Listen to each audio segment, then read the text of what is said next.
The clouds parted over the Isles of Boreas. It was time to choose. The rebellion was in trouble. Ravens were scouting for the secret rebel base. They needed a game changer. Pieces of the Sky Ripper had surfaced.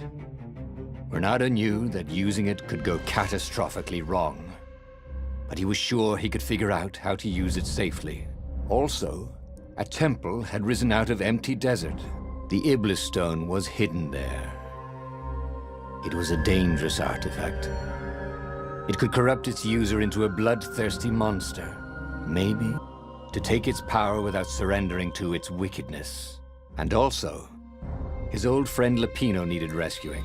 Of course, Bernardo had a pretty strong suspicion that Lupino had betrayed the rebellion, and he had a gut feeling that he needed to use that to his advantage.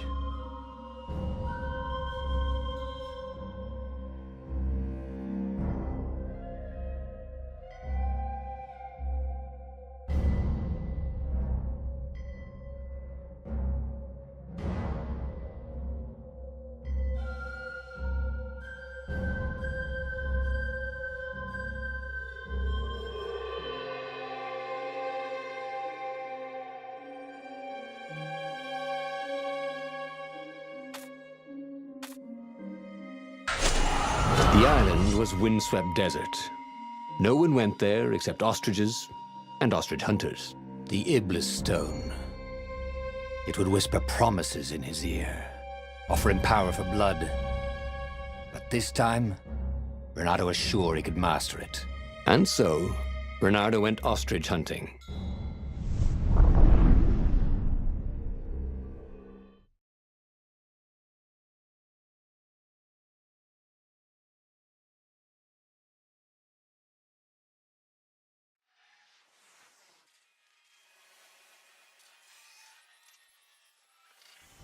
Every child could sing verses about the Sky Ripper, but ancient codices held hints of other things. A stone that ate souls, a ruby that drank blood, a jewel only a righteous man could give away. Were all these things the Iblis Stone? Long hidden in a buried temple? Another ancient item that was only resurfacing now? Drawn up from the deeps by the Emperor's horrific rituals?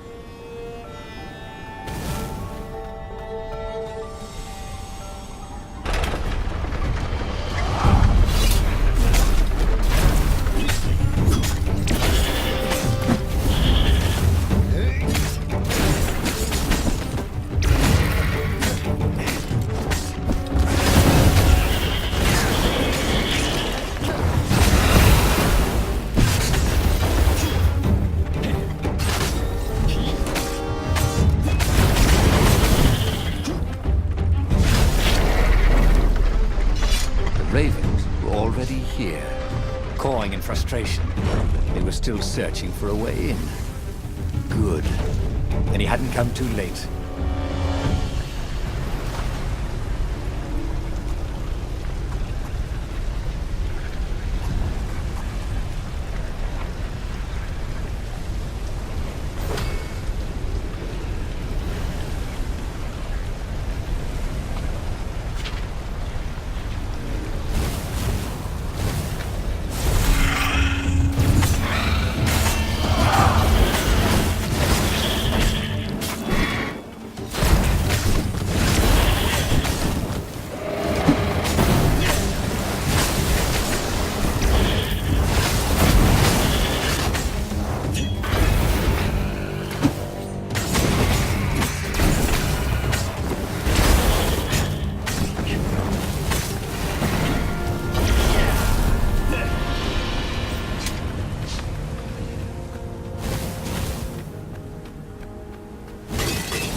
to be some way to use the Iblis Stone.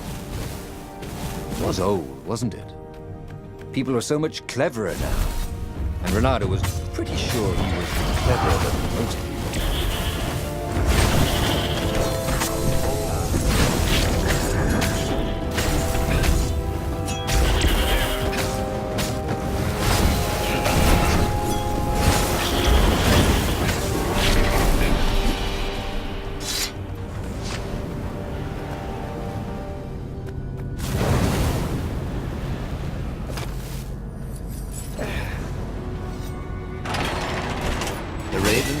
Could not get past this point. Obviously, the temple builders knew how to deal with Tomb Raiders.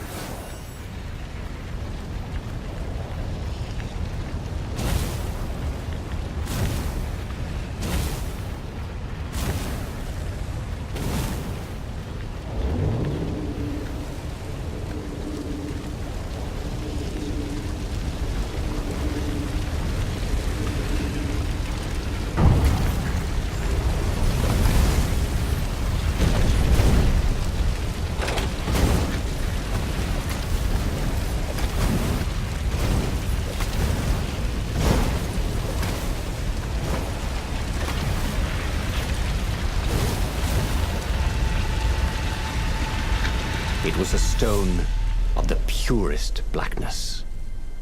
It reflected no light, like a void made solid. Nervous, he picked it up. I can make you mighty. Who said that? Give me blood. It was the stone, eager, thirsty.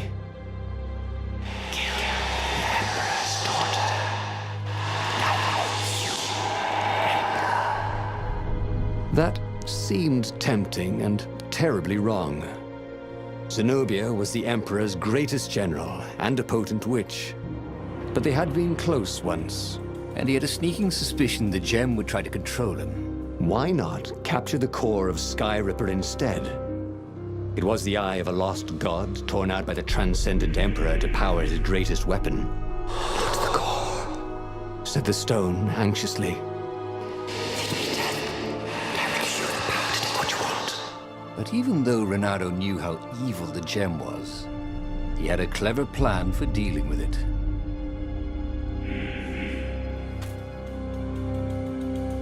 The stone bothered him. He hated being told what to do. Wasn't that why he joined the rebellion? Wasn't that why he'd refused to be a soldier? He'd agreed to come on board only if he could freelance. The stone felt a bit clingy, and he had a feeling it did not have his best interests at heart. The sage Calaveras had told him where to find the Sky Ripper, a weapon capable of challenging the gods. Even without its armature, the core would still possess great power. He would go there.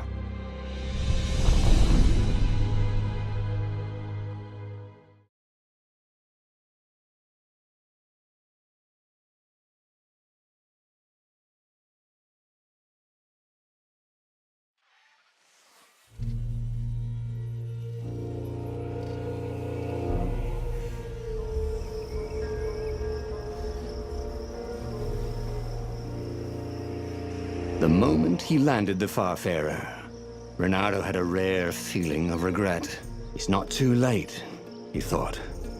He could turn around and sail for Zenobia's island. He frowned. Wait a minute. He didn't want to kill Zenobia, did he? Sure, technically she was the enemy, but they'd been at Sword Fu school together. They'd never been lovers, but somehow they'd been closer. She'd told him every secret about herself. Except the biggest one, that she was the Emperor's daughter. No, kill Zenobia, whispered the stone, before it's too late.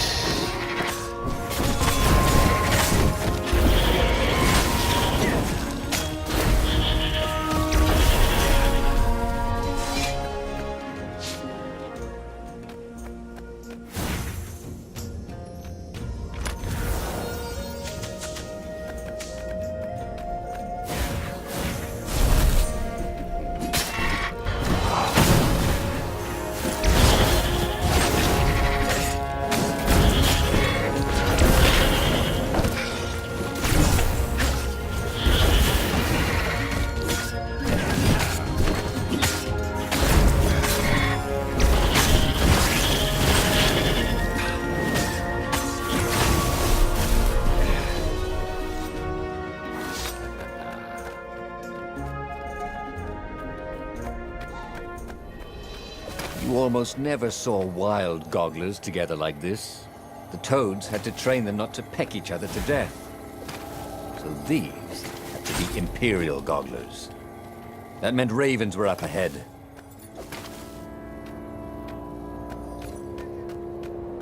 The stone hadn't lied about what it could do for him. With each raven he cut down, he felt a jolt of power flowing into his arm. "You're weak," whispered the stone. "The core will kill you." "Are you afraid of it?" "No, don't be ridiculous," it chuckled. But it's unstable. It will poison you if so much as carry it. And if you try to use it, it will explode catastrophically. Reynardo did not trust rocks that talked in his head. He went onwards.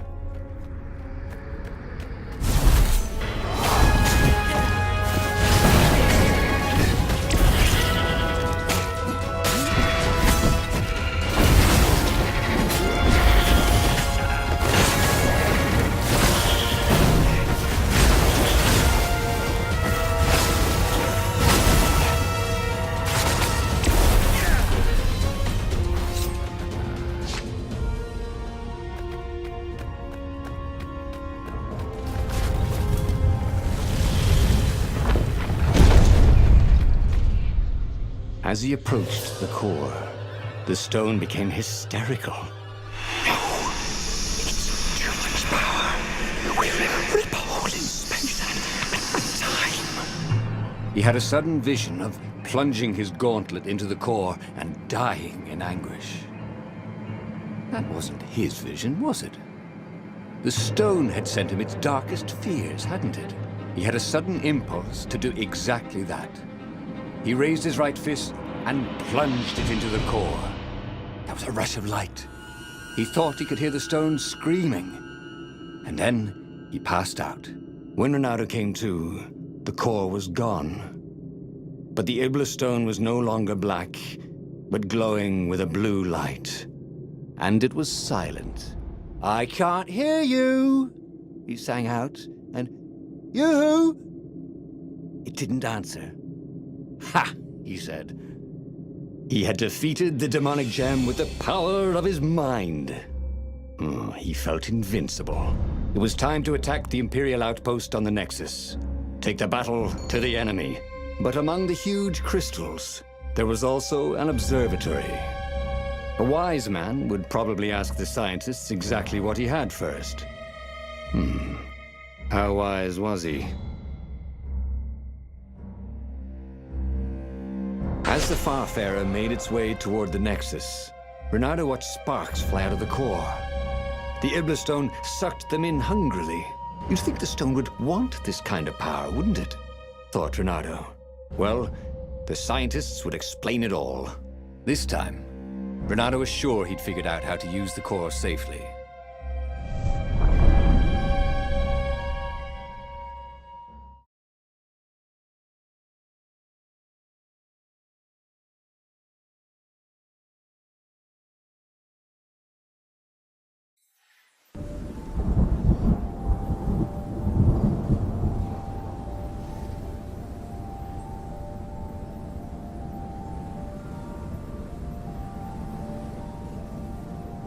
See? He'd trusted his gut, and it had worked out. That's what it meant to be a hero. To ignore the naysayers and the odd-makers, and do what you knew was right, and have it turn out to be the right thing. Well, he wasn't worried. Once he got to the observatory, the scientist toads could explain it. Then he could carry the war into the enemy's camp and destroy them all. Oh dear, he was getting a little bloodthirsty, wasn't he?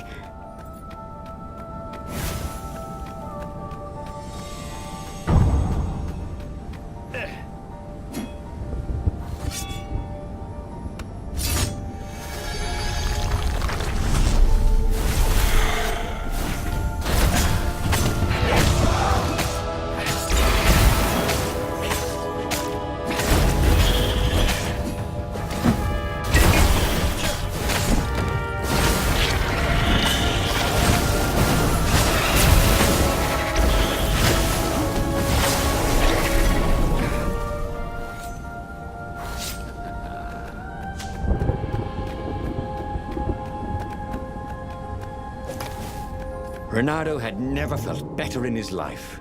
Normally, a battle would wear him down and he would need a night's sleep. Now he felt like he could go all night and all day. He felt like people were cheering him on, and he could practically hear their applause as he slew one raven after another.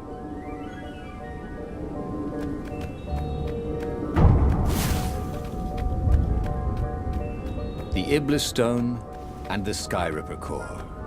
Two artifacts from the time of legends. Reynardo was becoming a legendary hero, wasn't he?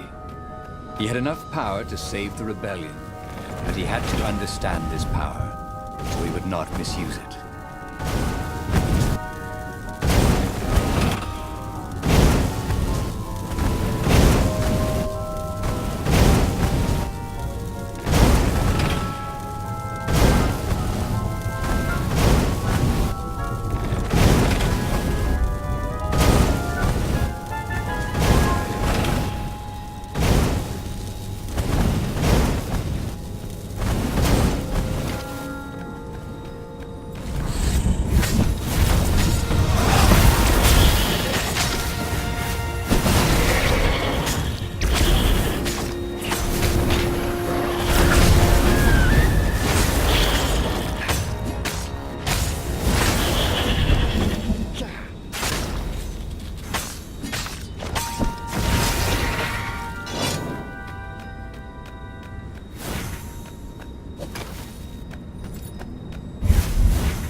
The toads at the observatory measured the stone with their occult devices. I fed it the core of Skyripper, explained Reynardo.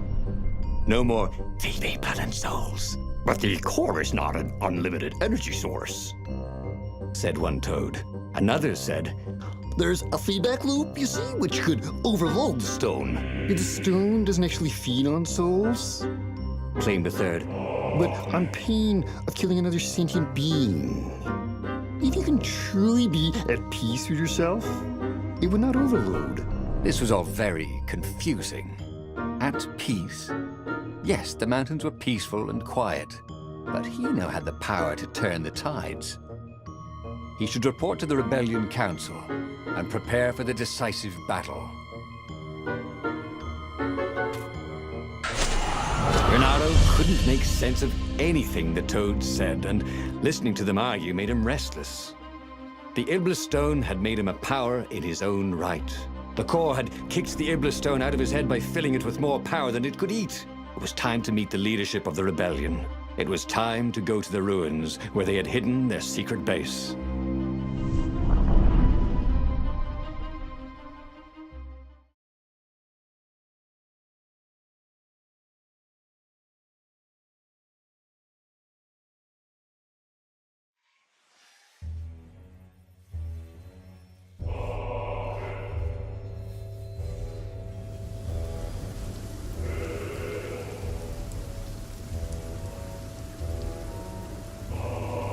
He was ready for anything the ravens could throw at him. His sword felt ready too. It seemed to know what he wanted most.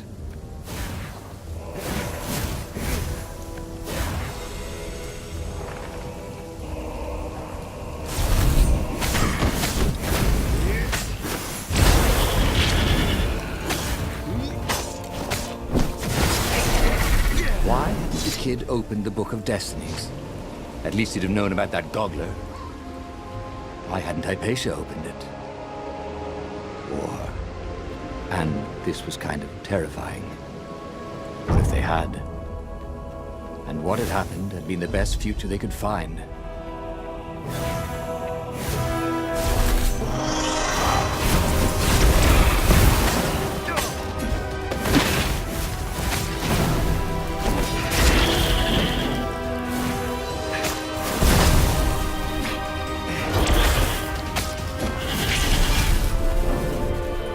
Hammerstone wasn't pestering him anymore. Good. He didn't want to chit-chat, not with anybody. He didn't want to think about Zenobia or Lapino. He just wanted to fight.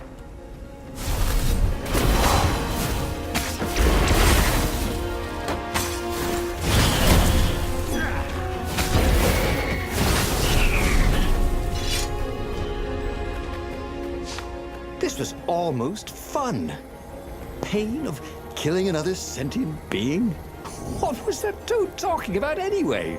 He felt no pain, only pleasure as each filthy raven fell by his sword and the stone glowed brighter and brighter. And all the while, those voices were cheering him on, like he was in the arena, winning bout after bout.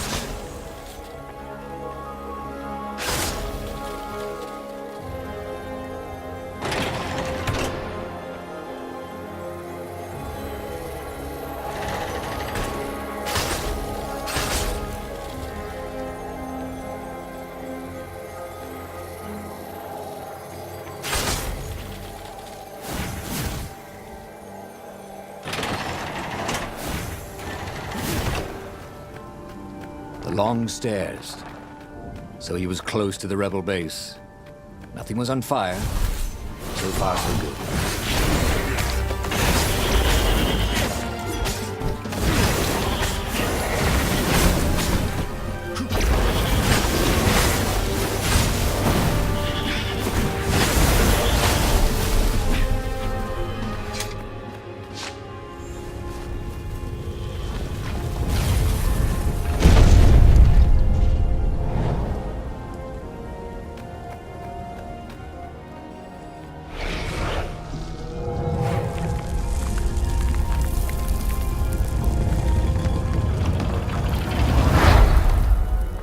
He slew and slew across the ruins and into the labyrinth that hid the secret rebel base. He was surprised not to see any defenders or even any of the council toads. When he reached the council chambers, there were still no toads, only filthy ravens. "Stop him! He's gone mad!" one raven shouted until he had hacked them all down. There was not a single toad anywhere. No doubt they'd all been taken prisoner. So it was up to him to take revenge upon the Imperial fleet. But where had they taken the council? It couldn't be good that the Empire had not only found the secret rebel base, but killed or captured everyone there, no matter. He was on a roll. He headed full speed towards the Imperial fleet. He would be the fox who took down 100 warships. He charged.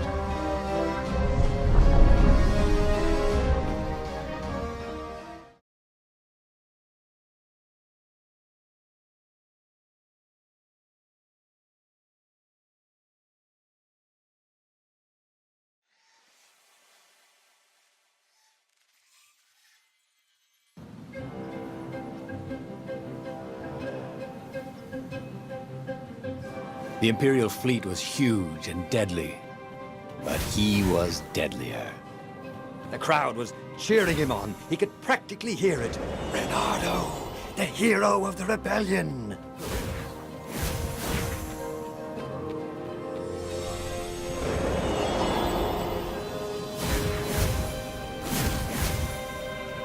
The portal was heavily guarded. It must go someplace they really didn't want it to go.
As he slew his way across the fleet, Renato thought he could hear a small voice whispering in his ear.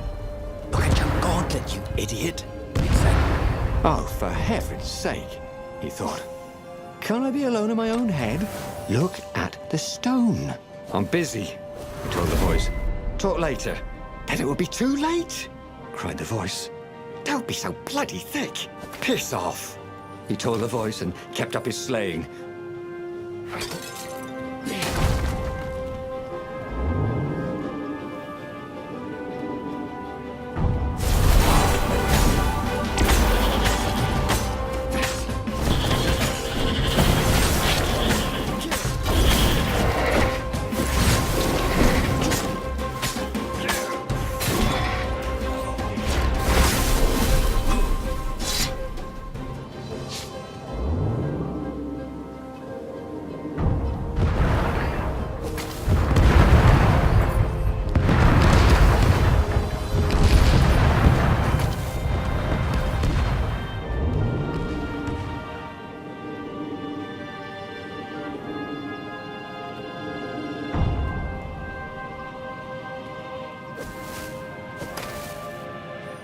Soon he'd confront the Emperor. Again. This time, he'd make an end of him. He'd screwed up last time, but he had a good feeling about this time.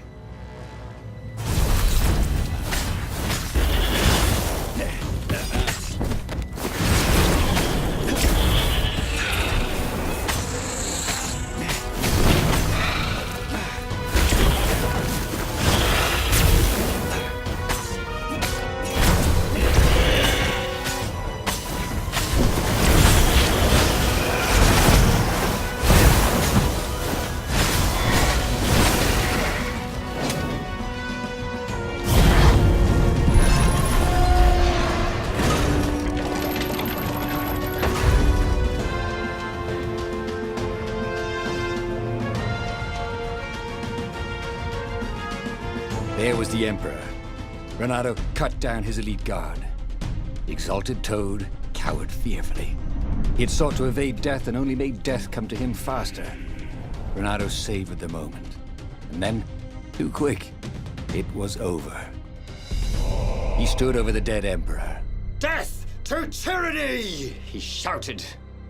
Go, House, go! Zenobia stepped out of the shadows. You have to stop, she said. You've killed everyone. Our ravens, your rebels. You murdered the whole rebel council. What? Oh, the ravens killed the council. You big idiot. They don't even know what the secret base is. Shouted Lapino, who was with her for some reason. Look at the stone, said Zenobia. It was black as night. Blacker. But I fed it the core, said Renato. It was glowing. Well, who needs a core, he said, and he attacked. Zenobia conjured her best, and Lapino hopped around like a mad rabbit, but he killed them both easily. I am unstoppable, he orated at the blood-soaked walls. I alone shall be emperor. The tiny voice inside him screamed, that doesn't even sound like you big fanny. The stone has stolen your mind. But he ignored it. Who listens to voices in their heads anyway? Madmen, that's who.